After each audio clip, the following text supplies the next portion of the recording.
Good evening. Thank y'all for coming in late this evening.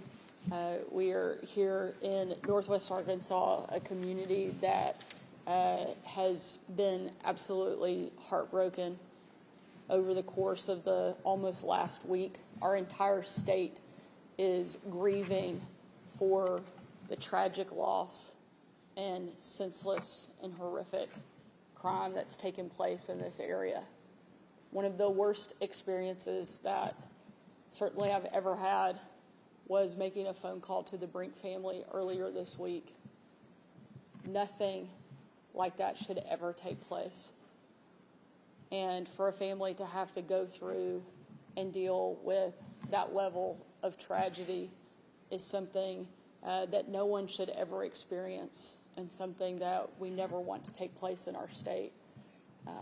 And while that was one of the worst moments, certainly one of the moments where we're the most grateful is for the absolute tireless and heroic efforts of our law enforcement and the collaborative effort from every single level, from our city, our county, our state parks, our federal partners who have worked together to bring this person to justice. And I'm so thankful for their courageous and tireless efforts that they've put forth over the course of the last several days. And I cannot thank them enough for the way that they put themselves on the line, not just over this week, but every single day, and the way that they represent our state. I want to be clear that if you commit a violent, senseless act here in our state, our law enforcement will hunt you down and bring you to justice, because that's what the people of Arkansas frankly deserve. That's what they've asked for, and that's what this team has been able to deliver this week, and we're very grateful for their work. I want to finish by saying that I ask all Arkansans to join me in lifting the Brink family and their two precious daughters up in prayer, and to continue after these next few days to continue to pray for them, because it's a long road ahead and the grieving process has just begun. And I hope that our entire state will wrap their arms around this family and comfort them in a way that no other place can other than Arkansas. Thank you again for all of the efforts of those who are standing here with me tonight. And with that, I'll turn it over to Colonel Mike Hager, the head of State Police. Thank you, Governor, and good evening. Before I start with the prepared remarks, I have to say it's the greatest of honors to stand here and represent a lot of people that are not standing at this podium. They're not in front of your cameras. We have a building full of criminal investigators from state police, local agencies, federal partners that are unshaven. They looked unkempt. They've not slept in days. They've barely taken time to eat. I cannot express the gratitude I have for the men and women that have made this possible. Arkansas State Police Special Agents have arrested James Andrew McGann, 28, of Springdale. He's been charged with 2 counts of capital murder in the deaths of Clinton David Brink and Kristen Amanda Brink. Clinton and Kristen were killed on Saturday, July 26, 2025, at Devil's Den State Park. The suspect was taken into custody this evening at 4:57 p.m. at a business in the Springdale area. I'm extremely grateful for the long hours and dedication that our agents put forward in bringing justice to this family. The collaboration between state police and other local law enforcement agencies, our federal partners, has been second to none. I also want to thank our media partners for helping us distribute important information during these past few days.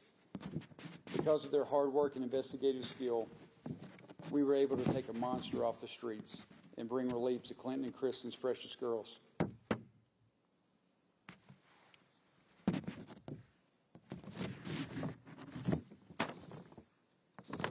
And to the rest of citizens of Arkansas.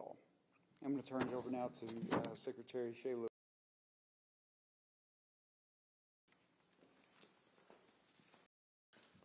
Good evening.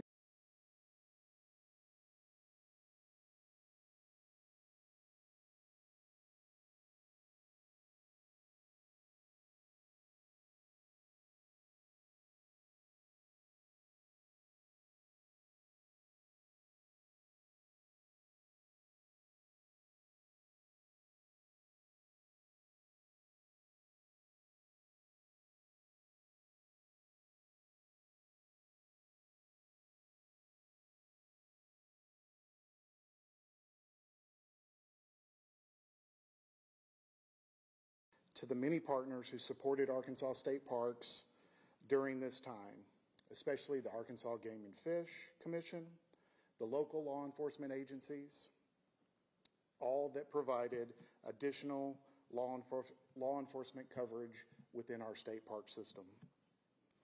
I'm especially thankful for the dedicated response of our Arkansas State Park staff, including our park rangers and many others who worked with professionalism, compassion, urgency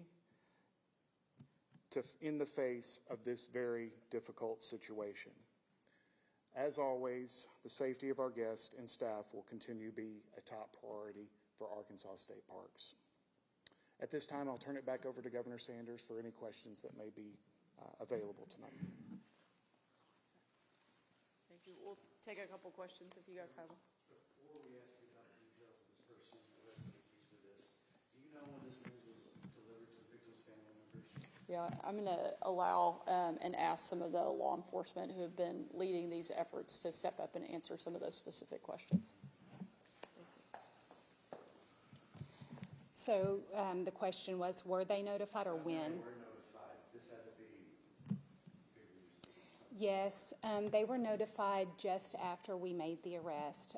They were actually one of the first people that we went to notify. And as you can imagine, it opened up a whole different set of emotions for the Brink family. I'm sure that it was with a sense of relief, but also with a whole new emotion that they're going to have to deal with. And of course, the last part of that is to talk about the person arrested, what you can't say. So while an arrest has been made, we are refraining from releasing much of the information that led to that arrest. We still have a lot of work to do in terms of, securing a conviction, because that's our next big focus right now. But we will release some details as they become available that we think are pertinent. The community deserves to know what happened and what led to that arrest, and we'll be happy to share that when the time is right. Can you confirm, as we've seen video of an arrest made at this beauty shop in Springdale, can we confirm that that's where he was taken into custody today? Yes. So that was him? Yes. Do we have any sense of a motive, or do we feel this was random at this time? We're not going to talk about his motive right now.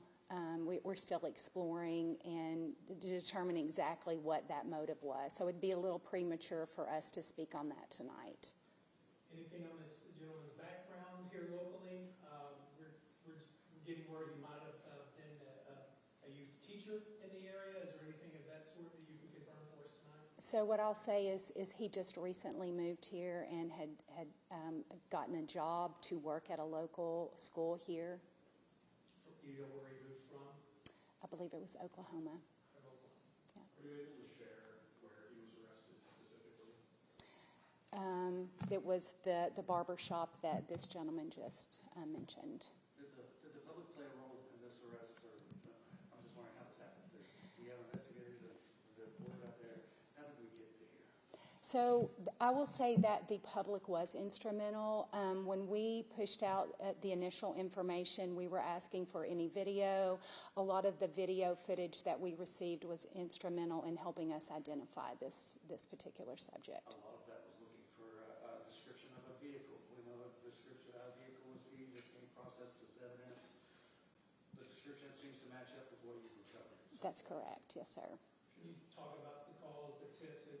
State police have been flooded with calls and how difficult it is to sort through those and vet through those and really get to the core of this investigation. The tips were, I will say, overwhelming. Once we set up a tip line, we were able to manage those quite well.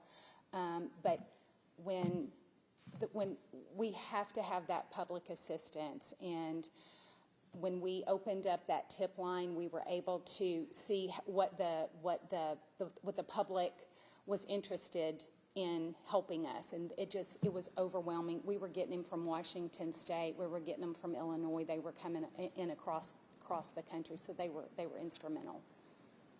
When we think about what's going to happen next at Devil's Den, is there any sort of worry or concern that we might see a repeat, or we might see a decrease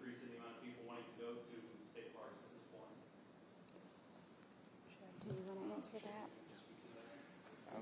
I don't know if we have a true indication of what the impact will be. I know it has greatly impacted this family with their loss, and as we kind of look forward to kind of navigate through this process and look at reopening trails and reopening other parts of the park, we're going to just kind of take our time in that. Right now, they're going to remain closed.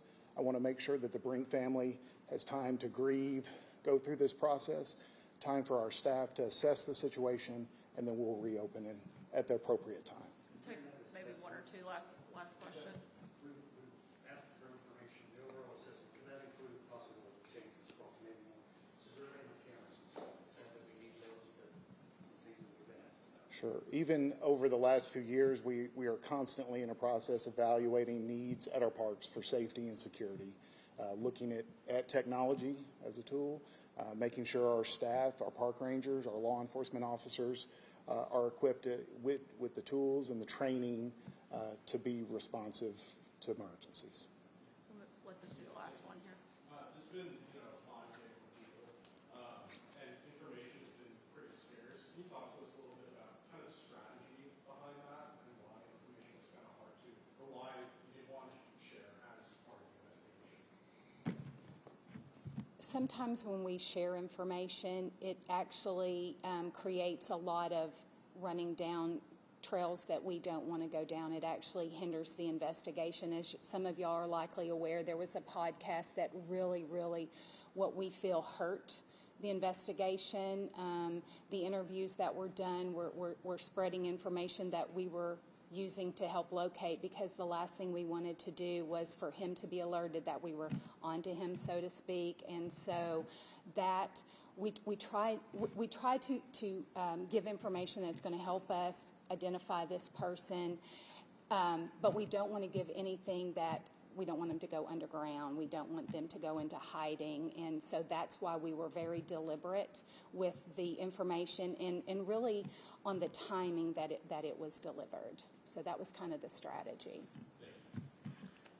I'll just close out again by saying a big thank you to the men and women of our law enforcement, again, across every level, individuals who have stepped up and offered tips and information to our state parks team and their staff for everybody's collaborative effort over the course of the last several days.